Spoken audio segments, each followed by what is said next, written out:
Vakratunda Mahakaya Suryakoti Samaprabha Nirvignam Kuru Me Deva Sarvakaryashu Sarvadha Saraswati Namastubhyam Varade Kamarupini Vidyarambham Karishyami Siddhir Bhavatu Me Sadha. Les buts, aspirations, valeurs qui dominent dans une société disent clairement ce que cette société est.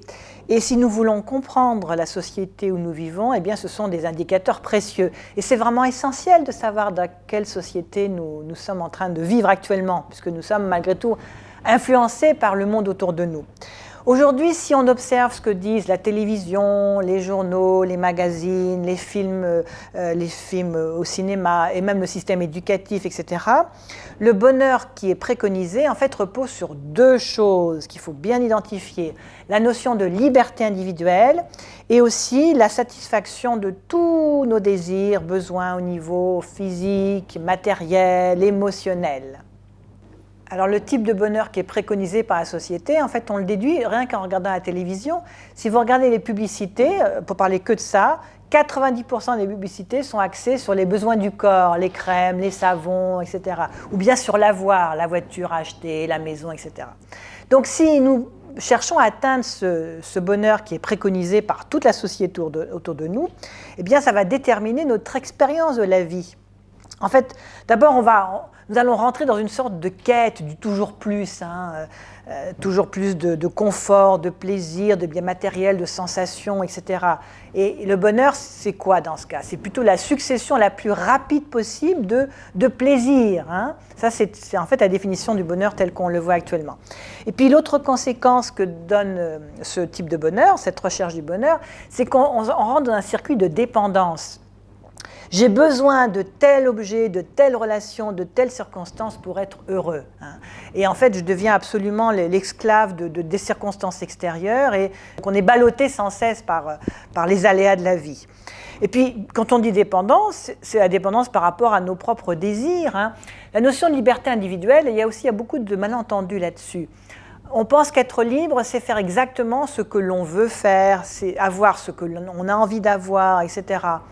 Mais c'est une vision assez restreinte de la liberté. Parce que si on réfléchit un peu plus profondément, peut-être qu'on pense qu'être libre, c'est faire tout ce qu'on veut, mais finalement, qui est le maître? C'est bien l'ensemble des désirs qui est en nous. Donc en fait, la liberté individuelle à tout craint, ça aboutit à être esclave de ses désirs.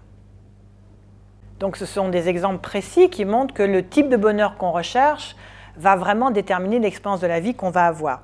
Et un autre élément, quand on cherche ce type de bonheur basé sur la liberté individuelle, la satisfaction de tous les désirs et besoins, en fait, on se condamne à un bonheur éphémère. Un bonheur éphémère parce que les objets matériels, émotionnels sont éphémères. Les relations elles-mêmes ne durent pas toujours de la même manière. Et on se condamne à un bonheur aléatoire parce que quand nous disons « je serai enfin heureux quand j'aurai ceci, cela », même des gens disent « je serai heureux quand je serai enfin en retraite », ça veut dire quoi? Nous repoussons toujours à plus tard le bonheur. Dans l'avenir, je serai heureux dans l'avenir, pas maintenant. Ce qui veut dire que le bonheur devient aléatoire, il est repoussé à plus tard, mais il est aléatoire parce que le futur est incertain, je ne sais même pas si je serai vivant quand je serai en retraite, par exemple. Donc, on repousse toujours le bonheur à plus tard. Donc, ce type de bonheur basé sur la liberté individuelle à tout craint et sur la satisfaction de tous nos désirs et besoins nous condamne à un bonheur aussi qui est éphémère et aléatoire. Je décris donc un bonheur basé sur la quête du toujours plus, un bonheur éphémère, aléatoire. Il est évident qu'en réfléchissant un peu, ce type de bonheur ne peut pas nous apporter la satisfaction. Et c'est pour ça que dans le monde moderne, on voit beaucoup de gens qui sont malheureux, frustrés, insatisfaits. Donc il existe une autre notion du bonheur, une notion plus profonde, plus subtile. En fait, le bonheur peut être défini comme quelque chose qui ne dépend pas de facteurs extérieurs, qui dépend de nous et qui est un état intérieur. Alors, je vais donner quelques exemples. La première manière d'avoir cette joie, en fait, c'est déjà de trouver le bonheur dans l'action elle-même, au lieu de toujours dire « je serai heureux quand j'aurai ceci ou cela », déjà de trouver le bonheur dans l'action elle-même, hein. Par exemple, dès qu'on fait quelque chose avec attention, avec présence, avec concentration, il y a une joie dans l'action qui naît, hein, l'action faite dans la présence. C'est déjà une notion de joie plus subtile.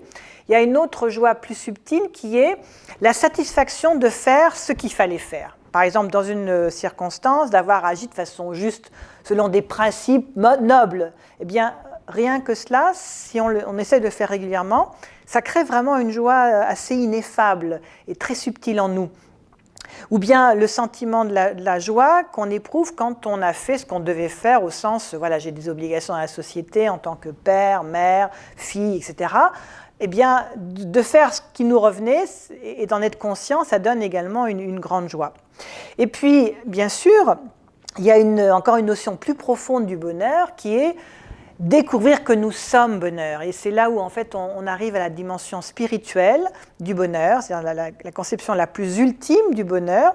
Le bonheur est un état intérieur, c'est notre vraie nature. Ce sont les écritures de l'Inde qui le disent de façon très directe et très, très belle. Nous sommes, au plus profond de nous-mêmes, une entité spirituelle, et cette entité spirituelle, par nature, est amour, paix, harmonie, hein, et joie. Satchit Ananda, on dit en sanskrit. Donc, la conception la plus ultime du bonheur, c'est de trouver vraiment cette joie profonde. Et c'est un bonheur durable, qui ne dépend d'aucun facteur extérieur et qui est donc à notre portée, si nous faisons un certain effort pour révéler cette nature spirituelle qui est en nous. Donc, vous voyez, il y a vraiment ces deux conceptions du bonheur. La conception du bonheur qui, en fait, dépend, encore une fois, de la consommation et puis de la satisfaction de tous nos désirs et besoins, et une conception du bonheur qui est plus durable et plus subtile. Aujourd'hui, dans notre société moderne, la hyper-moderne, c'est vraiment la conception d'un bonheur qui dépend de la liberté individuelle et de la satisfaction des désirs, du toujours plus, du consommer, etc., qui est préconisée. Et c'est une vision, je le répète, égoïste et superficielle du bonheur. Et même aujourd'hui, ce qui domine, c'est même plus tellement la notion de bonheur, c'est la notion de bien-être. Si vous regardez un petit peu, cette obsession du bien-être est partout. Et en fait, c'est devenu presque la notion du bien absolu, le bien-être, hein. Pourquoi je dis ça? C'est parce que de plus en plus, on voit que le dépassement du bien-être, c'est devenu quelque chose d'intolérable, hein. L'atteinte au bien-être est devenu quelque chose d'intolérable, qui crée l'impatience, qui crée la frustration, qui vraiment est un côté pulsionnel, hein. La société moderne est en fait finalement assez adolescente ou assez enfantine par rapport à ça. Donc, c'est vrai que quand on n'est pas prêt à sacrifier quoi que ce soit pour et dépasser notre besoin de bien-être, on rentre dans une démarche qui est quand même assez égoïste et superficielle. Et l'adulte de la société moderne, effectivement, n'est pas prêt à sacrifier son bien-être. Donc c'est pour ça que je dis qu'aujourd'hui, la valeur absolue, c'est en fait le bien-être, et il n'y a rien d'autre qui le dépasse. Alors je pense que c'est vraiment important de prendre conscience de la dérive un peu des concepts, des idées, bonheur, bien-être, parce que nous vivons dans le monde, nous vivons dans une certaine société, et quel bonheur voulons-nous ? Quelle société voulons-nous, hein ? C'est aussi à nous de prendre conscience de ce à quoi on consent, eh bien on l'encourage. Et il faut bien savoir que la conception superficielle du bonheur qui nous entoure et la prédominance du bien-être essentiellement a des éléments qui peuvent conduire en fait à une certaine sauvagerie. Certains philosophes actuellement disent bien qu'une société qui est basée sur le bien-être peut devenir facilement meurtrière. On peut, après tout, se débarrasser de tout ce qui gêne. On a un vieux parent à l'hôpital, c'est une entrave directe à notre bonheur. L'euthanasie va permettre peut-être de s'en débarrasser. Donc, il faut vraiment faire attention à ce qu'on encourage au nom du bien-être. Donc, une société individualiste qui est trop éprise du bien-être peut devenir effectivement suicidaire, meurtrière et finalement, donc en fait, destructrice. Donc, vous voyez, le thème du bonheur, dès qu'on commence à réfléchir dessus, on voit qu'il traduit vraiment d'une certaine conception sociale et nous devons en tout cas être conscients de tout cela et être conscients de l'opportunité que donne la spiritualité de pouvoir vraiment atteindre un bonheur durable qui ne dépend d'aucun facteur extérieur et qui est bienfaisant à la société autour de nous. Donc c'est vraiment cela que la vie spirituelle nous permet de découvrir. As shades green through brown fall to the ground, there's a light that shines from all around. With the snow and rain in every way, and sunlight that shines through every day. So many people only bless you and bless me with a light that shines like the fall.